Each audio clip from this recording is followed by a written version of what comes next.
मानना है जनता को तय करना है कि भारत का भविष्य कैसा हो। अगर भारत को ईस्ट इंडिया कंपनी जैसा गुलाम बनाना, अडानी अंबानी का गुलाम बनाना है, शायद आपका चैनल दिखा ना पाए। अगर अडानी अंबानी का गुलाम बनाना है देश को, तो वो भारतीय जनता पार्टी को वोट कर दें। और अगर देश को स्वतंत्र बनाए रखना है तो फिर सोच समझ के वोट करें। आपको क्या लग रहा है कि गठबंधन की सरकार और इस समय वर्तमान की सरकार में कौन आगे रहेगा?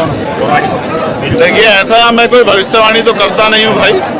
जो मेहनत करेगा, अच्छा काम करेगा, जनहित के मुद्दों पे जनता के बीच रहेगा और जो जनता के विश्वास को जीतने काम करेगा, जनता उसको वोट देगी।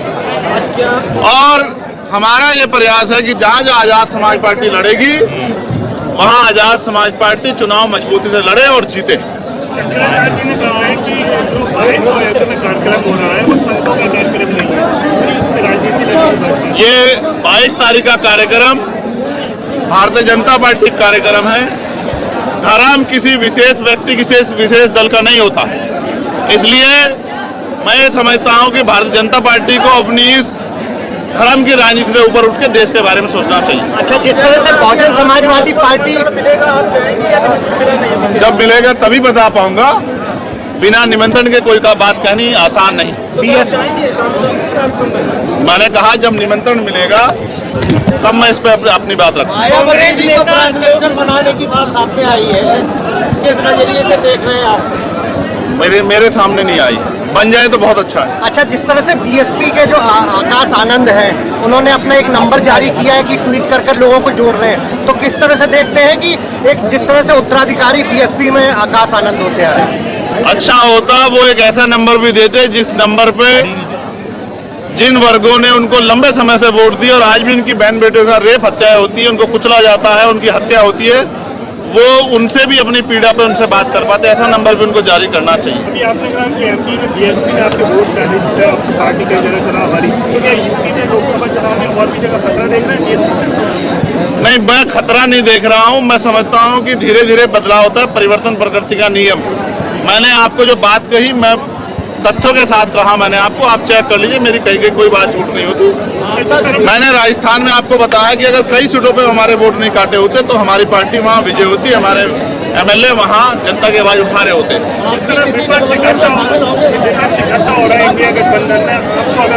बेहतर होता अगर अब से 6 महीने पहले इकट्ठा हो जाता और 6 महीने पहले जाके जमीन पर काम करता तो परिणाम बहुत उत्तम हो सकते थे। क्योंकि जिस तरह से भारतीय जनता पार्टी छल कपट, साम दाम, दंड भेद की राजनीति करी, जिस तरह से उन्होंने अपने नेताओं द्वारा और सरकारी कर्मचारियों पर दबाव डाल के वोट कटवाने का काम किया। मैंने उत्तर प्रदेश में मेयर का चुनाव आगरा में लड़ा था, पार्टी ने आगरा का चुनाव मेयर का लड़ाया और अगले दिन मैंने खबर पड़ी कि 1,70,000 वोट वहां उन बस्तियों से कटे जो भारतीय जनता पार्टी को वोट नहीं देते। अभी भी मुझे बड़े पैमाने पर सूचना है। अभी हमने अपने यहाँ नगीना में जब हम जाम तैयारी कर रहे हैं, हमने बीएलओ से वहाँ सूची दिखाने कहा तो पुरानी सूची बीएलओ दिखाने लगे। तो मैंने उनको ये कहा कि नई सूची दिखाओ।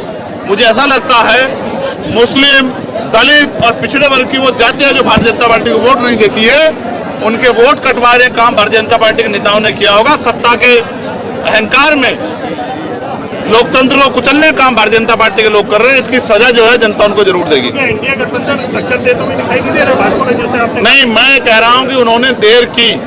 अगर यही काम उन्होंने कुछ दिन पहले कर लिया होता तो शायद अब तक जो है भारतीय जनता पार्टी के जो खिलाफ जन समर्थन है, जो बड़े पैमाने का जन समर्थन भारतीय जनता पार्टी के खिलाफ है, वो संगठित हो गया होता। ईवीएम को लेकर आपने कहा है कि आप जल्दी कुछ करेंगे। लंबे समय से हमारे लोग कहते रहे कि ईवीएम पे आप आंदोलन कीजिए, लेकिन मैं मानता हूं कि बिना जन समर्थन के कोई भी आंदोलन कामयाब नहीं होता। 2 अप्रैल जैसा आंदोलन करने के लिए जन समर्थन की जरूरत है। जिस तरह से 2 अप्रैल का आंदोलन हम लोगों ने किया था और SC/ST एक्ट को बचाने का काम किया था, उसी तरह से ईवीएम पे भी हम आंदोलन करेंगे। हम ये चाहते हैं कि जब 7 चरणों में 1.5 महीने 2 महीने में चुनाव हो सकता है, तो 2 दिन अगर वोट की गिनती हो जाए तो इसमें किसी को कोई तकलीफ नहीं होनी चाहिए। अगर वोट के जो लोकतांत्रिक देश है, अगर वोट किसको गया, इस पे लोगों को संशय है, शंका है, इसको इलेक्शन कमीशन को दूर करना चाहिए। Election commission Bharatiya Janata party की भाषा बोल रहा है इसलिए हमें शक है कि ईवीएम के द्वारा वोटों की चोरी की जा सकती है, ईवीएम बदली जा सकती है, हेराफेरी हो सकती है। हम अपनी वोटों में हेराफेरी नहीं चाहते। यूपी में सपा सबसे बड़ी विपक्षी पार्टी है, अखिलेश यादव से कोई बात हुई है आपकी? मेरी बहुत अच्छी बातचीत लगातार होती रहती है और हमने मिलकर उत्तर प्रदेश में काफी लंबे समय से 2022 के बाद काम किया है और मेरा मानना है जो रिश्ते अच्छे हैं वो अच्छे रहेंगे। लेकिन आपने जिस तरह से एक बात कही बच्चे से कि हम धर्म की बात नहीं करते, हम छुआछूत और जाति की बात करते हैं। आपने धर्म का कोई विरोध नहीं किया, लेकिन समाजवादी पार्टी के एक नेता है जो धर्म को लेकर के विरोध करते हैं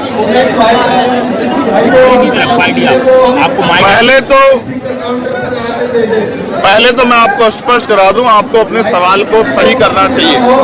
मैंने आपको ये कहा कि हम छुआछूत गैर बराबरी के खिलाफ आंदोलन चला रहे हैं, भाईचारे के लिए, और हम धर्म को राजनीति में नहीं लाना चाहते। अगर कोई व्यक्ति अपनी बात कहता है तो मीडिया को भी और सरकार को भी उनकी बात को सुनना चाहिए और अगर उनकी बात गलत हो तो उसका जवाब देना चाहिए। सिर्फ किसी को गलत साबित करने के लिए जवाब देना ये मेरा काम नहीं। सनातन धर्म का विरोध है समाजवादी पार्टी को, इसमें कितना भारी पड़ने वाला है? अब ये तो आप समाजवादी पार्टी के लोगों से पूछे तो बेहतर होगा। जिस तरह एमपी में नतीजे, राजस्थान में नतीजे, अगर ये कहता है कि हम भगवान की रक्षा करने वाले लोग हैं तो मुझे इस बात पे बड़ी हंसी आती है।